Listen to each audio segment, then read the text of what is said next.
Hoy hablaremos del ciclo de Krebs.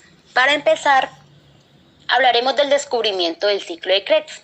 La idea de que los combustibles orgánicos se oxidan a través de una ruta cíclica fue propuesta en 1937 por Hans Krebs, basándose en los estudios que le valieron posteriormente el premio Nobel compartido con Fritz Lehmann, el descubridor de la coenzima A.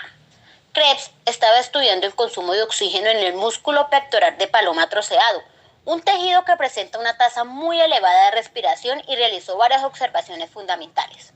En primer lugar, los aniones de tres ácidos tricarboxílicos, que son el citrato, el isocitrato y el cis-aconitato, estimulaban tanto el consumo de oxígeno como la oxidación del piruvato de manera desproporcionada respecto a las cantidades añadidas, lo que sugería que estaban actuando de alguna manera de forma catalítica más que como sustratos de una ruta lineal. En segundo lugar, el malonato, un análogo al succinato y un inhibidor conocido de la succinato deshidrogenasa, desempeñaba una función en la oxidación del piruvato. En tercer lugar, las células inhibidas por el malonato acumulaban citrato, acetoglutarato y succinato, lo que sugería que el citrato y el acetoglutarato eran ambos precursores normales del succinato. Por último, la adición de piruvato y oxalacetato a esta preparación de músculo troceado daba lugar a la acumulación de citrato en el medio, lo cual sugería que estos dos ácidos son precursores del citrato. A partir de estas observaciones y del conocimiento de las estructuras y actividades de los ácidos orgánicos que podían estimular la respiración, Krebs propuso la secuencia de reacciones implicadas en la naturaleza cíclica de la ruta. Su propuesta fue que una secuencia cíclica podía producirse a partir de una reacción entre piruvato y oxalacetato para dar citrato y CO2. Actualmente sabemos que el piruvato debe oxidarse primero y que la acetil-CoA es la molécula que reacciona posteriormente con el oxalacetato. Conocemos también un intermediario activado del succinato, la succinil-CoA. Excepto por estos cambios, la ruta propuesta por Krebs era correcta. El ciclo de Krebs recibe este nombre en honor de su descubridor, pero también recibe otros nombres como el ciclo del ácido cítrico y el ciclo del ácido tricarboxílico, puesto que se identifica a partir de los ácidos tricarboxílicos que actúan como intermediarios. Solo más tarde se comprobó que el citrato era uno de esos intermediarios. Para entrar un poco en materia, veamos una visión muy general del ciclo de Krebs. Las tres etapas de la respiración. Es adecuado considerar la oxidación metabólica de los sustratos orgánicos como un proceso de tres etapas. La etapa 1 consiste en la generación de un fragmento activado de dos carbonos, el grupo acetilo de la acetilcoenzima A o acetil-CoA. La etapa 2 es la oxidación de estos dos átomos de carbono en el ciclo de Krebs. La etapa 3 es el transporte electrónico y la fosforilación oxidativa, en donde los transportadores electrónicos reducidos que se generan en el ciclo de Krebs vuelven a oxidarse, junto con la síntesis concomitante de ATP. Las reacciones de las dos primeras etapas de la respiración tienen lugar en la matriz interior de la mitocondria, semejante a un gel, y el transporte electrónico y la fosforilación oxidativa están catalizadas por las enzimas ligadas a la membrana en las crestas proyecciones de la membrana mitocondrial interna, que se extiende muy apiladas y plegadas en el interior de la matriz. Ahora veamos la ruta dentada principal del carbono en el ciclo de Krebs. El piruvato procedente de la oxidación de los hidratos de carbono es tan solo uno de los principales suministradores de acetil-CoA. Para la oxidación en el ciclo de Krebs, la conversión de piruvato es acetil-CoA, catalizada por la piruvato deshidrogenasa. Es una descarboxilación oxidativa.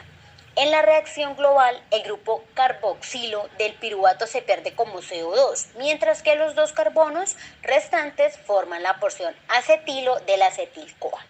En esta imagen podemos ver un esquema de las reacciones catalizadas por las tres enzimas individuales: piruvato deshidrogenasa, dihidrolipoamida transacetilasa y dihidrolipoamida deshidrogenasa. Aunque la reacción global puede parecer sencilla, es bastante complicada, puesto que comporta la generación de un transportador electrónico reducido, la descarboxilación del piruvato y la activación metabólica de los dos carbonos restantes del piruvato. La reacción es muy exergónica, es básicamente irreversible. Intervienen en ella tres enzimas, junto con 5 coenzimas, que incluyen las dos enzimas NAD+, y coenzima A, que aparecen en la reacción global. Las tres enzimas que participan se ensamblan en un complejo multienzimático muy organizado denominado complejo piruvato deshidrogenasa. El complejo piruvato deshidrogenasa, aislado a partir de E. coli, tiene una masa de unos 4.6 millones de Daltón, ligeramente mayor que un ribosoma. En las mitocondrias de los mamíferos, el complejo tiene un tamaño aproximadamente del doble. Y en las eucariotas, el complejo contiene pequeñas cantidades de dos enzimas reguladoras, una quinasa que fosforila 3 residuos de serina de E y una fosfata que elimina esos fosfatos.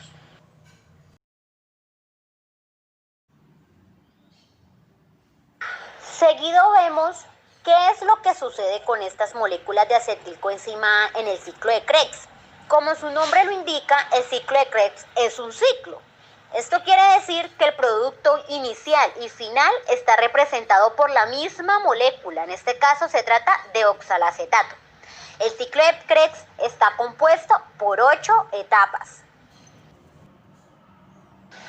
Primera etapa, citrato sintasa. Partimos de oxalacetato.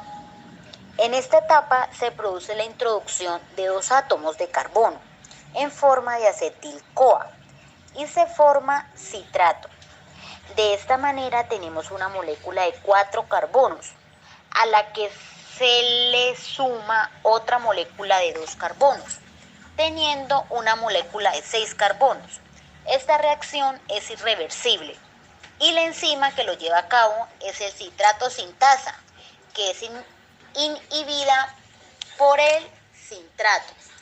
La coenzima A formada en esta reacción se recicla. Está de nuevo preparada para participar en la descarboxilación oxidativa de otra molécula de piruvato, a cargo del complejo piruvato deshidrogenasa, donde se generará otra molécula de acetil-CoA que podrá entrar en el ciclo. Etapa 2. Aconitasa. Se produce la isomerización del citrato, al que se forma a partir de citrato el cis-aconitato y luego el isocitrato. Esta reacción es irreversible y es llevada a cabo por la enzima aconitasa, que es inhibida por el fluorocitrato. La aconitasa puede promover la discisión reversible de agua al enlace doble de cis-aconitato, unida a la enzima mediante 2 caminos diferentes, donde uno conduce a latrato y el otro a isocitrato. En la célula, la reacción transcurre hacia la derecha gracias a la rapidez del consumo del isocitrato en el siguiente paso del ciclo, o sea, la etapa 3. Etapa 3. Isocitrato deshidrogenasa. Consiste en la generación de dióxido de carbono por una deshidrogenasa ligada al NAD+, y la formación del alfa-cetoglutarato. De esta manera, partiendo del isocitrato, obtenemos alfa-cetoglutarato. Esta reacción es irreversible y se lleva a cabo por la enzima isocitrato deshidrogenasa. La velocidad de formación del alfa-cetoglutarato es importante para determinar la velocidad media del ciclo. Esta oxidación genera el primer portador de electrones de alta energía NAD+ del ciclo. Etapa 4. Completo alfa-cetoglutarato deshidrogenasa. Se genera la segunda molécula de dióxido de carbono por un complejo multienzimático con la formación de succinil-CoA. Esta reacción es idéntica a la reacción de piruvato deshidrogenasa, ya que en ambas reacciones se produce la oxidación de un alfa-cetoácido con pérdida de grupo carbonilo en forma de dióxido de carbono. La energía de oxidación de alfa-cetoglutarato se conserva mediante la formación del enlace tioéster en el succinil-CoA. Esta reacción es irreversible y el complejo enzimático que la lleva a cabo se denomina complejo alfa-cetoglutarato deshidrogenasa. Este complejo enzimático es inhibido por mercurio y arsénico y también por la falta de tiamina en la dieta, produciendo un acumulado de alfa-cetoglutarato con inhibición del ciclo de Krebs. Ahora comienza la segunda fase del ciclo, donde se inicia la regeneración del oxalacetato. La etapa número 5, succinil-CoA sintetasa, consiste en la fosforilación a nivel del sustrato y la formación de succinato. Esta reacción es reversible y la enzima que la lleva a cabo es la succinil-CoA sintetasa. La energía liberada por la ruptura del enlace tioéster del succinil-CoA se acopla a la fosforilación de un nucleósido succanato de Purman, normalmente G o P. Estas reacciones se denominan fosforilaciones a nivel del sustrato para distinguirlas de la fosforilación oxidativa ligada a la respiración. El ETP, formado por la succinil-CoA sintetasa, puede donar su grupo fosfato-terminal al ADP para formar ATP. En la etapa número 6, succinato deshidrogenasa, es una deshidrogenación dependiente de fabina con la formación del lumarato. Se trata de una reacción reversible y enzima que la lleva a cabo es la succinato deshidrogenasa. En eucariotas, la succinato deshidrogenasa se encuentra unida fuertemente a la membrana mitocondriana interna y es la única enzima del ciclo de Krebs unida a la membrana. La succeinato deshidrogenasa está directamente unida a la cadena de transporte electrónica, además de que constituye el nexo de unión entre el ciclo de Krebs y la formación del ATP.